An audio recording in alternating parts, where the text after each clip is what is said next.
You have exactly 10 minutes to vacate the premises or I'm calling the sheriff. That won't be necessary.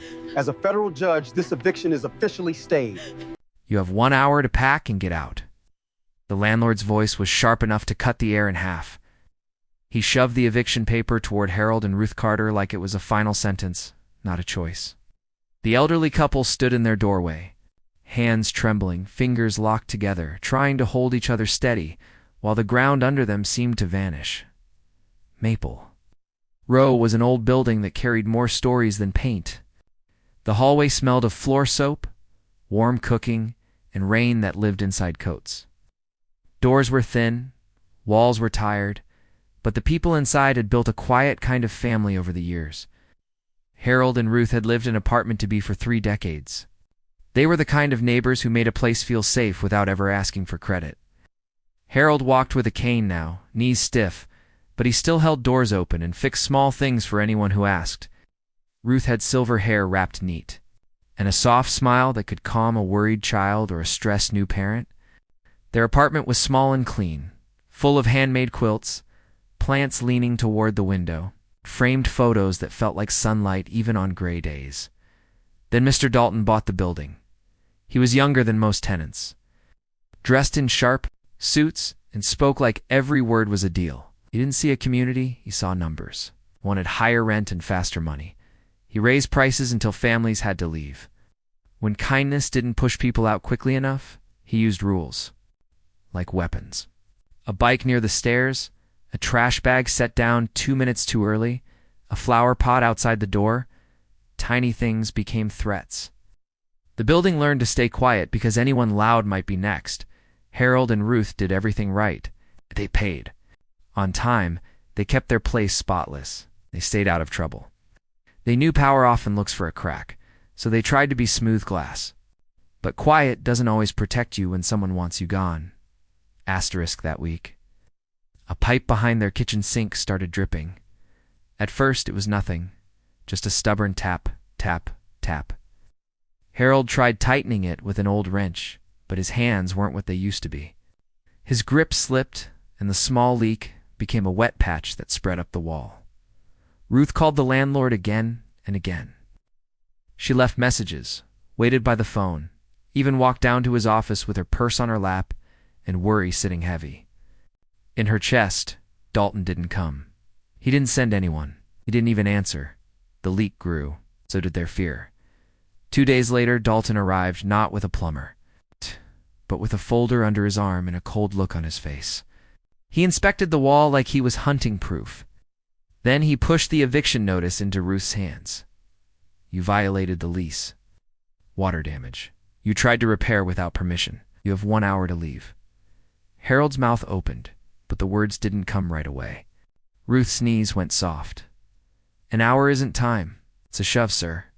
We called you, Harold finally managed, voice trembling, begged you to fix it. Dalton's eyes stayed flat. Not my problem. Lease is a lease. You should have family to take. You in the hallway filled with quiet witnesses. Mrs. Patel peered from 3A with her phone in her hand. Torn between filming and freezing, Mr. Lopez stepped out in socks, anger on his face, but fear holding his feet. A young mom with a baby on her hip whispered that this wasn't right, but didn't step in. Silence spread through the corridor like smoke. Dalton's real power wasn't just money. It was the fear he planted in people who didn't want to become his next target.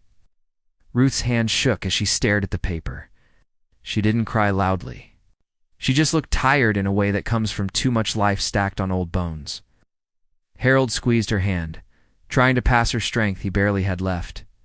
Inside Harold's chest, an old memory rose. They hadn't always had a child. They tried. For years, and carried that quiet ache together. Then one winter long ago, a social worker called about a boy in foster care. 5 years old, quiet, smart, scared. He's too old for most families to want. When Harold and Ruth met him, he sat small in a bright office that smelled like paper and coffee, hands folded tight like he was bracing for another goodbye. Ruth knelt beside him and told him he didn't have to be afraid here, Harold offered. Him a peppermint and a smile that didn't ask him to earn it. They brought him home that week and named him Marcus. Marcus learned to ride a bike in this hallway. He learned to read at their kitchen table, under a lamp that hummed softly. When kids teased him for being adopted, Harold told him, blood makes relatives, love makes family. Oh. When Marcus got older and angry at the world, Ruth held his face and said, pain is real, but it doesn't get to decide who you become. Their love was the soil he grew from. Marcus became a man no one in this building expected. He fought through school, worked late jobs, earned scholarships, and studied law like fairness was oxygen. Never forgot the doors that had closed on him. He carried his parents' quiet dignity like a compass. Years later, when he took his oath as a federal judge, he called Harold and Ruth first. They cried in that same small apartment, laughing through tears, but they never used his title as armor. They lived humble, wanting peace, not privilege now, holding an eviction notice. Harold wished Marcus were here, then felt ashamed for wishing. Parents aren't supposed to need saving.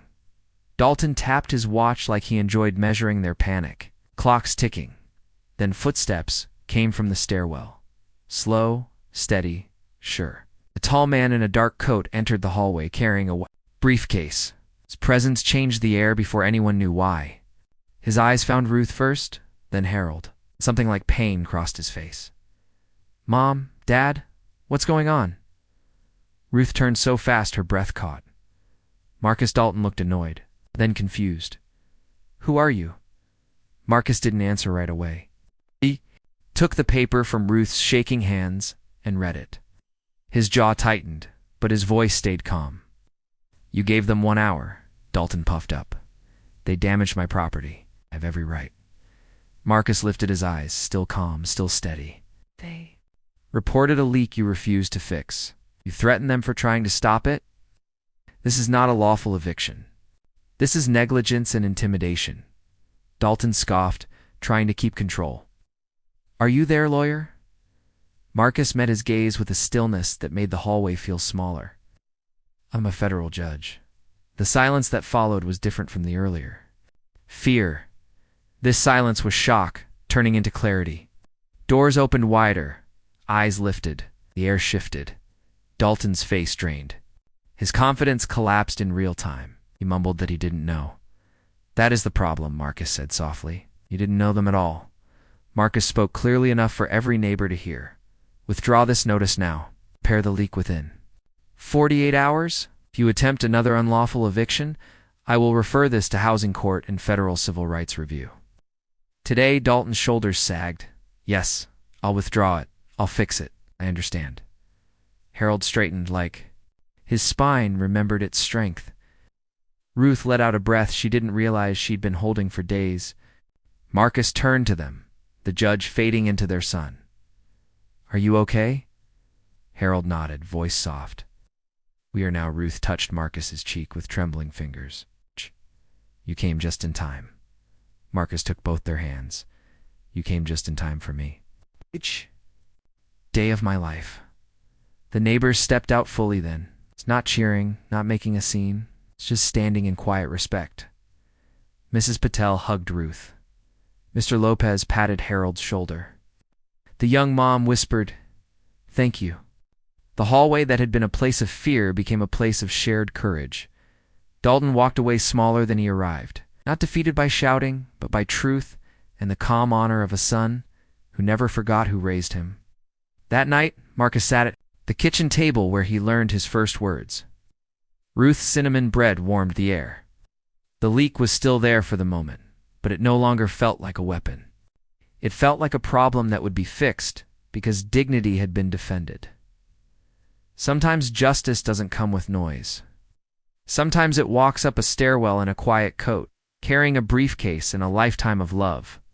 And sometimes the people the world tries to push out are the ones who raise the hands strong enough to stop it. If this story moved you, comment where you're watching from and what you would have done in that hallway. Share your thoughts on family, respect, and standing up for the vulnerable. Subscribe for more stories that honor silent heroes and unseen battles.